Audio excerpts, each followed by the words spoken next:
Hey guys. That was a bit looming. Hey guys. I hope you're well. I hope you've had a good start to the week, and thanks for joining me this Tuesday. Um, on a Tuesday as well, we've mixed it up from our usual Monday night slot. We'll probably be mixing it up a little bit over the next few weeks, just to see what days and nights work best for everyone.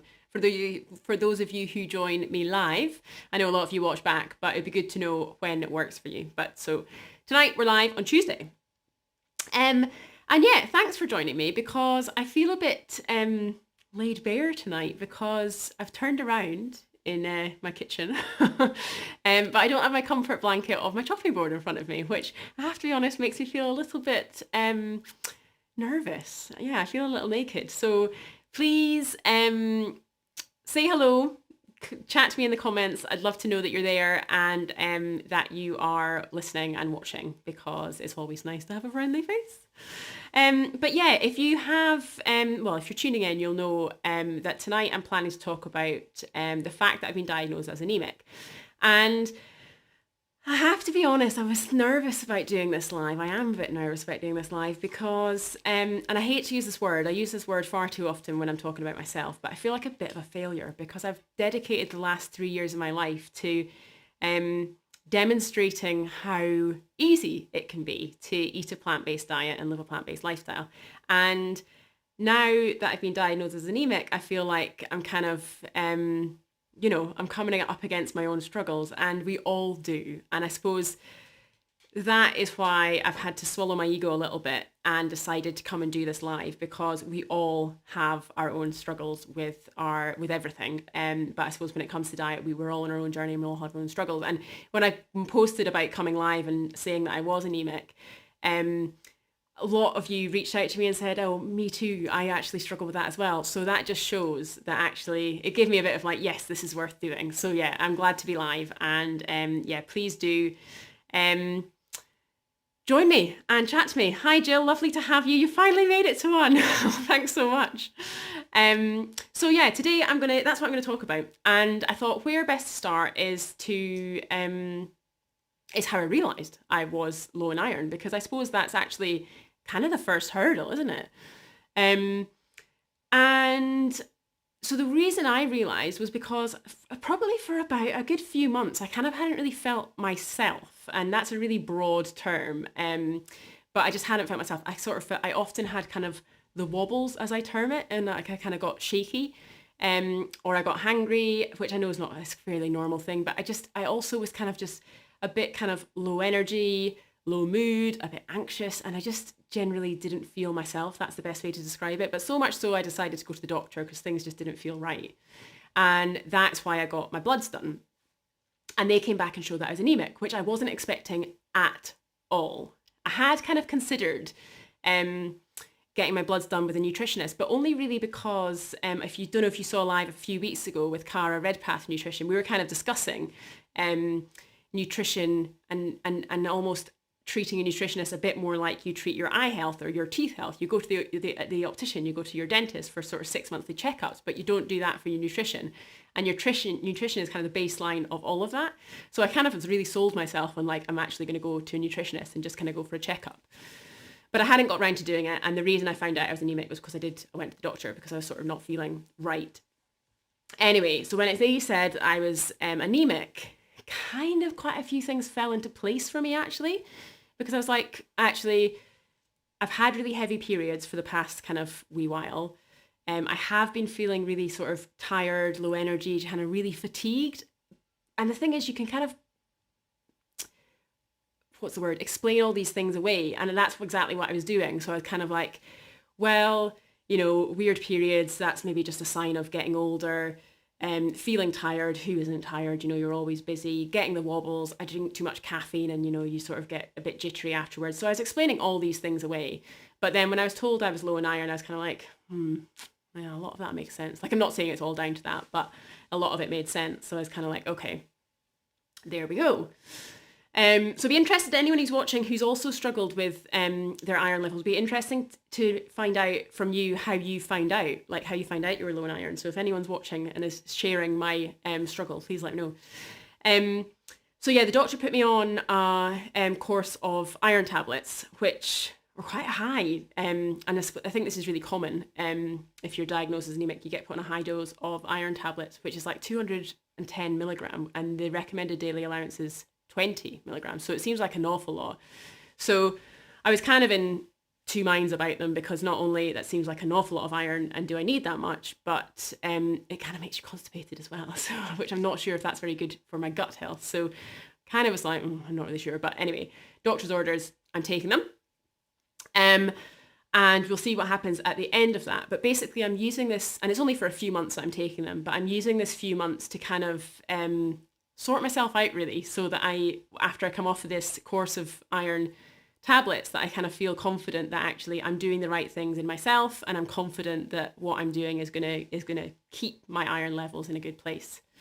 Karina, currently anemic myself for the first time, 4 years into eating vegan. That's interesting. And how did you find out, Karina? I'd be really interested to know how you find out. You obviously don't feel you have to share, but just interested. So yeah. Doctor prescribed me an iron, I'm taking that, but in the meantime, I'm basically sort of trying to sort myself out. And I think in the past, and I've alluded to this in previous lives, in the past 6 months, I haven't been great at considering my plate, if you like. To be honest, I haven't been great at practicing what I preach. And I'm always talking to you guys about sort of considering your plate and making sure, you've kind of got a good percentage of protein, you've got your whole grains and fibers, you've got your vegetables, and you've kind of really thinking about what every meal is to make sure it's nutritionally balanced. And the thing is, I know the theory of it, and I stand by the theory of it. I'm not living by it, or I haven't been living by it for the past 6 months. And I think that is really shown. So I'm kind of proof in the pudding in the way that actually you do need to be considered and think about what you're putting on your plate and be considered with what you're eating in order to reap the benefits and feel good for it. So I'm getting back to basics. I'm thinking about what I'm eating again. And yeah, really kind of putting in place some of the things that I've been talking about over the last wee while.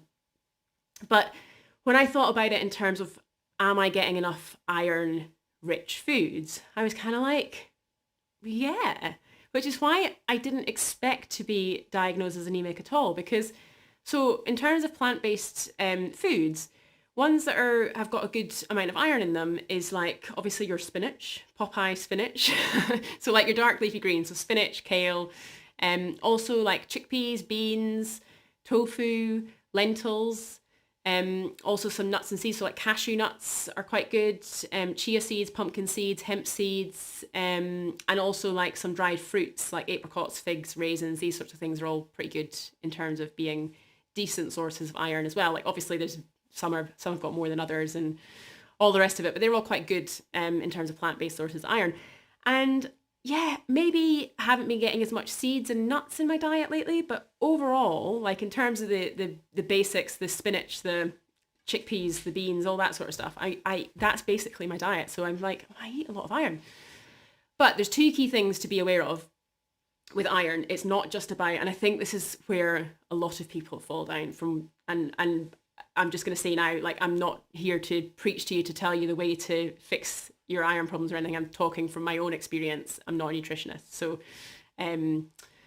yeah, just to caveat anything I say there. But the two key things, as I understand it, with iron is it's not necessarily about making sure you're consuming enough iron, because the allowance of 20 milligrams a day isn't actually a huge amount. But I think where a lot of people fall short is in absorbing that iron. And the two key things when it comes to absorbing iron is vitamin C, making sure that you're consuming your iron with a source of vitamin C, because that helps absorb the iron. And caffeine, which is making sure you don't consume caffeine with or directly after your iron, because that inhibits absorption of iron. So on the vitamin C front, I think I'm probably okay, because if you think about it in terms of a delicious plant-based meal, so often it will be a combination of all that good stuff, like your chickpeas, beans, lentils. You've got your kind of protein source, tofu, any of those sort of things. They're good sources of iron. And they feature in so many of my recipes. And then there tends to be also, some tomatoes or broccoli, or, there's always a kind of veg in there that's got vitamin C as well. Most veg have some sort of vitamin C in it. So it's not difficult in terms of a savoury lunch or dinner to make sure that there's a pairing of vitamin C and iron. So I was kind of like, well, I don't think it's that. Like, I think I'm quite good at balancing that. But caffeine, I think that's my fall down. I really do. And the funny thing is, I've been preaching to my mum and dad since I was a teenager. Oh, you shouldn't drink tea after you've had your meal because you won't absorb your iron. Literally, since I was a teenager, I've been harping on about that. And that's why I'm a little bit embarrassed that if that's what's causing me to be deficient in iron now, it's kind of like, Norms, come on. You've literally been trying to tell your parents this for decades now. And that's what's causing me to not absorb my iron. I mean, I don't necessarily know. I suppose this is my, like I say, I'm pretty early on in this journey. Karina, you've been saying, you've been diagnosed with anemic for the first time. Sorry, somebody else was telling me that they've been anemic for quite a number of years. And I guess it can take quite a lot of time to rectify. So I'm fairly early into the journey, but this is my first thought that it's probably to do with the absorption of iron. It's probably because I'm having too much caffeine, so I'm not absorbing it.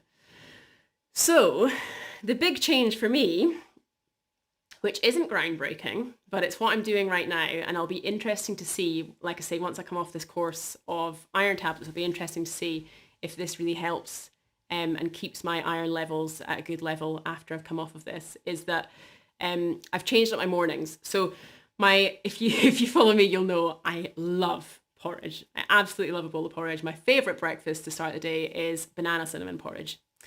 But if that's a pretty basic banana cinnamon porridge, I also make my porridge with water. So there's no like fortified plant-based milk that's got iron in it.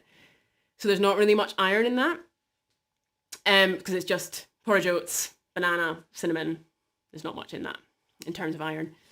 So I've basically started pimping up my porridge, which is a joy.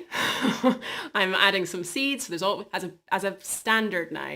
I've got a massive, you'll see up in my shelves there, they're all loaded with all sorts of nice nuts and seeds and stuff. But I've got a massive vat of pumpkin seeds and also chia seeds, and they go into my porridge every single morning as a standard, and also maybe some dried fruit as well. So there's like just little bits, but it's just little sources of iron there to try and mean that there's iron in every single meal that I'm eating.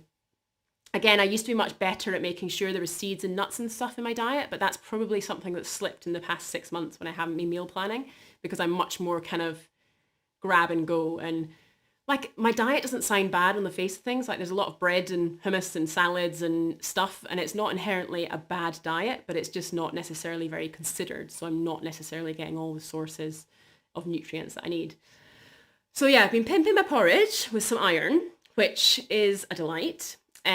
But what I would previously do is, whilst my porridge is cooking or whilst I'm eating my porridge, the coffee I'd be making my pot of coffee as well, and then wash my porridge down with a cup of coffee. So obviously that is not good. But I also would have about 3 or 4 cups of coffee through the day. So not only am I not absorbing any iron from my breakfast, but probably wasn't from my lunch or my dinner either. Probably my dinner I maybe was, actually, because I don't tend to drink coffee past 4, which isn't great either.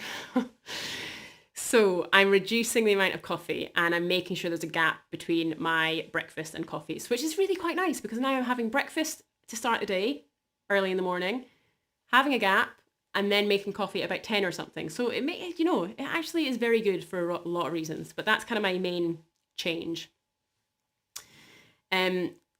Karina, I do like a coffee or 4.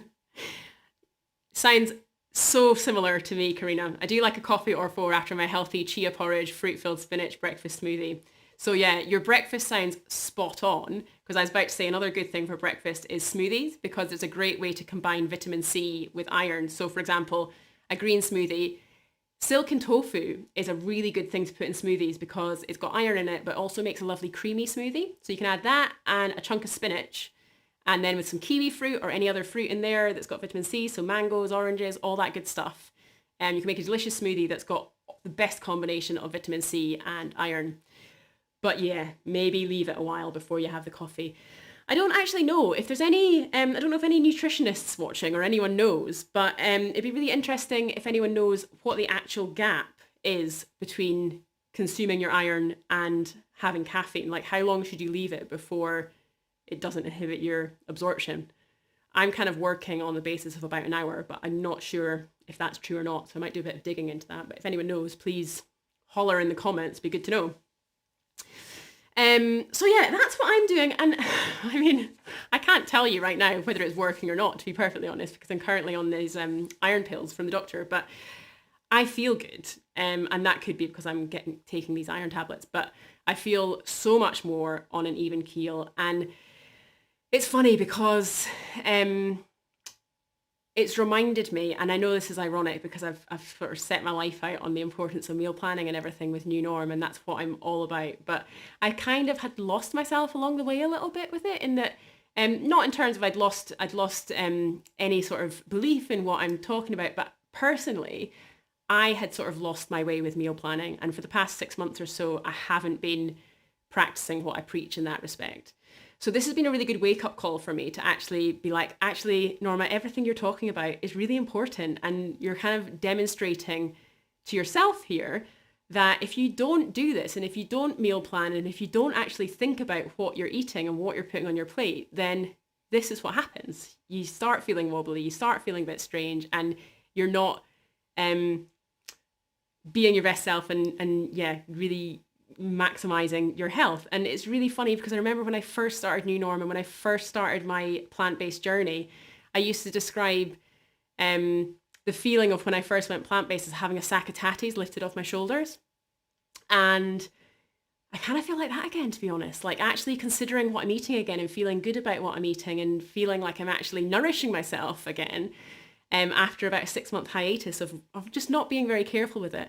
I feel empowered. I feel like, yes, this is why I did all this in the first place, and this is how it's supposed to feel, and I feel good again. So it's been a really timely and interesting wake-up call for me, actually. So yeah, it's been interesting and enlightening. But yeah, so I suppose if there was any doubt, I've probably just alleviated that, because I know I said in the description for the event today, and will I continue to be plant-based? ... But yeah, I absolutely will. When I first started eating plant-based, it was primarily for my health. For my health reasons, I was kind of like, I think that plant-based eating is a really healthy way to eat, and I think it's a way to, really nourish your body full of all the good stuff. Arguably, maybe it's easier to get some nutrients if you have some meat and dairy in there as well. And I'm not arguing that. I think it probably is. But interestingly, along the way in my plant-based diet, it has become much more of a balance in terms of my reasons for doing it. And whilst initially it was predominantly because I thought it was a healthier way to live, as I've continued, the scales are kind of evened out in terms of I'm now doing it as much for the environment as I am for my own health. So that's kind of why I suppose in the last 6 months I've continued being plant-based, even though I haven't necessarily been focused on my health. But it's really good to kind of rebalance that scale and be like, actually, both are equally important. So I'll definitely continue to be plant-based. And I definitely think it's something that I can sort of sort out, or at least manage through managing my diet and just considering my diet a bit more again. And I have to be honest, and I don't know, this might just be me, because I'm quite passionate about food anyway. But again, I would love to hear from you guys if you think the same. When I'm thinking about what I'm eating and when I'm planning what I'm eating, I get so much more excited about it, and I love food more, and I love nutrition more, and I just love everything about it. I love my meal times more, and it's healthier, and I'm healthier, and it all just feels good. Whereas when I'm kind of not really caring about food, it all gets a bit bad. Not bad, but you know what I mean? It just all gets a bit beige, both in terms of what I'm eating, but also how I feel about it. So yeah, I'm kind of excited to be thinking a lot more about it again. And yeah, it's kind of a timely wake-up call. So yeah, that's kind of the journey so far. But I'll definitely keep you guys posted in terms of how things progress, because I'll be finishing the course of iron tablets that I was prescribed fairly soon, and it'll be interesting to see how things carry on from there, and if I can manage to keep my iron levels high. But yeah, I think yeah, it's we all are on our own journeys, and it's really interesting to share it. And it's been really reassuring actually to hear from a lot of you guys who have struggled with iron as well, because I don't think it's uncommon whatsoever. So as much as I said at the beginning, I was a little bit like, feel like a failure and all the rest of it is really common. And I think that should be banished as well, because we're all our bodies are different, and it's not necessarily about what you're eating, it's how your body's digesting it and processing it as well. So it's not necessarily anything to sort of feel like, oh, I'm not doing it right, because it's not about that. So I've had to shake my ego and admit that it's not about that, and face my fears on it. So please, yeah, think the same for all you guys. Morag, I take kefir every morning in a smoothie with collagen and probiotic with lots of different fruits. The advice on taking kefir is don't. As in don't take it. I'm not sure what you mean by that, actually, sorry. But yeah, a smoothie with lots of fruits, lots of vitamin C and iron in it is a winner to start the day. Just don't wash it down with coffee. But yeah, so thanks for watching, guys. Thanks for listening to my personal journey. I hope it's been useful or interesting, or at least kind of made you feel like you're maybe not alone if you're struggling with the same thing. But yeah, please do. Oh, Jill's saying, I've been anemic during pregnancy, but haven't been tested since. Do you need to go to the doctor, or can a nutritionist do the test? A nutritionist can do the test. And Jill, that's what I was saying. I was actually about to go to a nutritionist. I was thinking about going to a nutritionist to get my bloods done, because that's what you can do. You can just book an appointment with a nutritionist, and they can take your blood and basically run all the tests for you, and they'll tell you your levels. And the thing is, if you can get that done on your own, but it doesn't make any sense. Whereas if you do it with a nutritionist, they'll explain it all to you. If you I did a live with Cara Redpath, I think about a month ago, and she spoke about that quite a lot. So it's maybe worth giving that a watch back as well, because she's had a lot of insight on it. So, but yeah, you can totally go to a nutritionist and get it done. And actually, that's what I'm thinking about doing. So I think I might book an appointment in the next few months and actually go to a nutritionist and get the full health check, because I think it would be really enlightening. So I'm keen to do that myself too.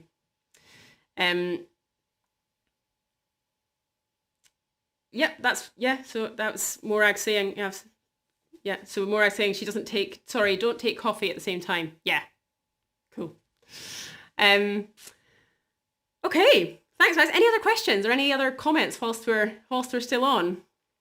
It's been lovely to have you, lovely to chat to you, and keep in touch. Don't be a stranger. I'll keep checking in on my journey, and those of you who are interested, please do keep commenting and share anything that's going on with yours as well, because it's really interesting to hear and to feel like you're not alone, I think, is the most important thing. So yeah, thanks very much. Thanks for watching, and see you guys soon. We'll be staying here same time next week. We're going to do Tuesday again next week, Tuesday at 8.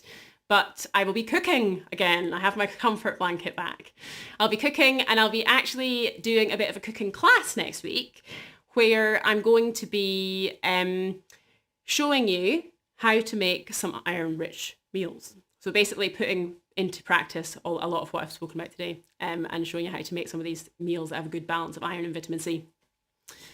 Daniel, have you thought about taking sea moss gel? I've never actually heard of sea moss gel, which can order it's high in iron.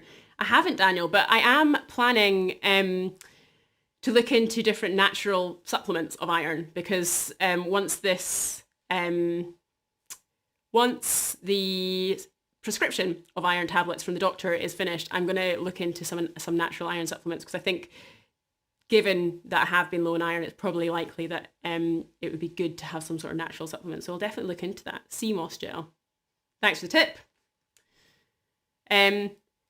Yes, cleaner kitchen looks cleaner after this live. 100%. Our Monday nights are normally like, honestly, it's a tiring way to start the week, because we do our cook along at 8, and then after we finish the cook along, we tend to eat whatever we've made, and then it's like gets to about 10 o'clock and we come back through to the kitchen and it's like, oh, absolute chaos, we've got to tidy this up. So I'm quite looking forward to tonight not having to do that. But yeah, thanks for joining, guys. See you all soon. Take care.